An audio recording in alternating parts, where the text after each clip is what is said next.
we are due for a reckoning. And I do think that, not to be completely cynical, but there's a ticking time bomb in terms of regenerative certification and integrity of regenerative claims, because right now we live in a world where regenerative claims have proliferated and regenerative integrity has not moved at all, right? And if those things don't scale together, right, if the verification doesn't match the claims in some sort of way, we will be the next natural. And for us personally, we'll have wasted a lot of personal time, but for the world, we'll have lost a great opportunity, which is the bigger issue.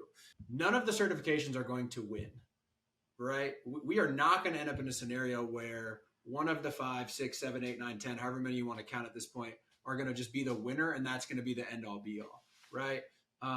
And that is the strategy right now. That's the strategy being employed individually and the strategy being employed collectively, because there's no other strategy, and it's a major problem. I think it's important for the non-CPG listener to understand why there's not going to be one winner, why it's different than non-GMO, why it's different than organic, and why it's different than gluten-free.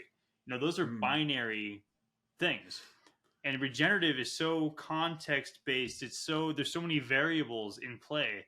Growing chickpeas in Canada might require different practices than growing chickpeas in the south of the US or in India or wherever else. So when you try to standardize a particular set of practices over something that can change based on elevation, based on rainfall, based on soil type, and all of these other things, it is doomed. It will always fail.